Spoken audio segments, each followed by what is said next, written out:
എല്ലാ ദിവസവും അതിരാവിലെ ദൈവത്തിൻ്റെ തിരുവചനം ഭാഗ്യവചനധാരയായി നിങ്ങളിലേക്ക് ഒഴുകിയിറങ്ങുന്നു. ഭാഗ്യവചനധാര എന്ന ഈ ചാനൽ സബ്സ്ക്രൈബ് ചെയ്യാത്തവർ ഇന്ന് തന്നെ സബ്സ്ക്രൈബ് ചെയ്യുക. ഞങ്ങൾ അപ്ലോഡ് ചെയ്യുന്ന തിരുവചന സന്ദേശങ്ങൾ യഥാസമയം നിങ്ങൾക്ക് ലഭിക്കുന്നതിനായി ബെല്ലൈക്കൺ അമർത്തുക. ദൈവം നിങ്ങളെ അനുഗ്രഹിക്കട്ടെ. ദൈവ തിരുനാമത്തിന് മഹത്വം ഉണ്ടായിരിക്കട്ടെ. ഭാഗ്യവചനധാര ശുശ്രൂഷയിലേക്ക് ഏവർക്കും സ്വാഗതം. ഈ അനുഗ്രഹിക്കപ്പെട്ട ഈ ദിവസത്തിൽ നാം അല്പസമയം ചിന്തിക്കുന്നത് രൂത്തിന്റെ പുസ്തകം 4-ാം അധ്യായം 14-ാം വാക്യത്തെ ആസ്പദമാക്കിയാണ്. പഴയ നിയമത്തിലെ അതിമനോഹരവും അർത്ഥഗംഭീരവുമായ ഗ്രന്ഥങ്ങളിൽ ഒന്നാണ് രൂത്തിന്റെ പുസ്തകം. യഹൂദന്മാരുടെ പെരുന്നാളുകളിൽ വായിക്കുന്ന പ്രധാന പുസ്തകങ്ങളിൽ ഒന്നായിരുന്നു ഈ പുസ്തകം.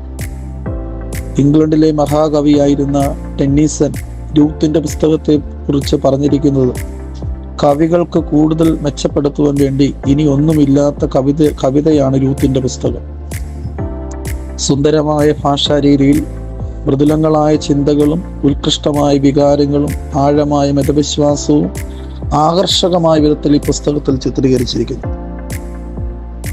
ചുരുക്കി പറഞ്ഞാൽ രൂത്തിന്റെ പുസ്തകം കുടുംബ സാഹചര്യങ്ങളെ പരിശുദ്ധാത്മാവ് എപ്രകാരം കൂട്ടിയിണക്കുന്നു, മാനുഷികവും സ്വാഭാവികവുമായ മനോചിന്തകളോടുകൂടി ദൈവം സത്യത്തിലേക്ക്, നീതിയിലേക്ക്, ധർമ്മത്തിലേക്ക് വഴി നടത്തുന്ന ആത്മീയ അനുഭവങ്ങളെ കോർത്തിണക്കി പ്രതിപാദിപ്പിക്കുന്ന ഒരു പുസ്തകമാണ് രൂത്തിന്റെ പുസ്തകം.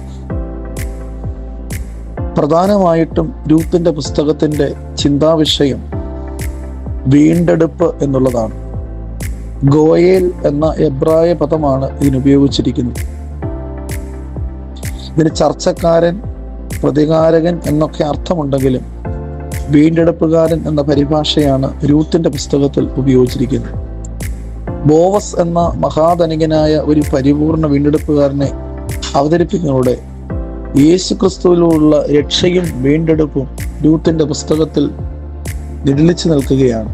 ക്രിസ്തു ഒരുക്കിയ രക്ഷയുടെ മുൻകുറിയാണ് രൂത്തിന്റെ പുസ്തകത്തിന്റെ പ്രതിപാദനം. രക്ഷയുടെ മുന്നാസ്വാദനം എന്നൊക്കെ വേണമെങ്കിൽ ഇതിനെ പഠിക്കുവാൻ തക്കവണ്ണം സാധിക്കും. സർവചരാചരങ്ങൾക്കുമുള്ള വീണ്ടെടുപ്പ് യേശുക്രിസ്തുവിലൂടെ മാത്രമാണ് സാധ്യമാകുന്നത്. എഫേസ്യ ലേഖനം പഠിക്കുമ്പോൾ അതിക്രമങ്ങളുടെ വീണ്ടെടുപ്പ് യേശുക്രിസ്തുവിന്റെ രക്തത്തിലൂടെ സാധ്യമാകുന്നു എന്നുള്ളതാണ് നമ്മെ പഠിപ്പിക്കുന്ന. പത്രോസ്ലീഹ പറയുന്നുണ്ട്, പൊന്ന്, വെള്ളി മുതലായ അടിഞ്ഞു പോകുന്ന വസ്തുക്കൾ കൊണ്ടല്ല, നിർദോഷവും നിഷ്കളങ്കവുമായ കുഞ്ഞാടിന്റെ വിലയേറിയ രക്തം കൊണ്ടത്രേ നിങ്ങളെ വീണ്ടെടുത്തിരിക്കുന്നത്. അപ്രകാരം നാം പഠിക്കുമ്പോൾ യേശുവും യേശുക്രിസ്തുവിന്റെ ക്രൂശിലെ യാഗവും അവന്റെ രക്തത്തിലുള്ള വീണ്ടെടുപ്പും നമ്മുടെ ജീവിതത്തിന്റെ വലിയ യാഥാർത്ഥ്യവും നമ്മുടെ ജീവിതത്തിന്റെ ഏറ്റവും മർമ്മപ്രധാനമായ അനുഭവമാണ്.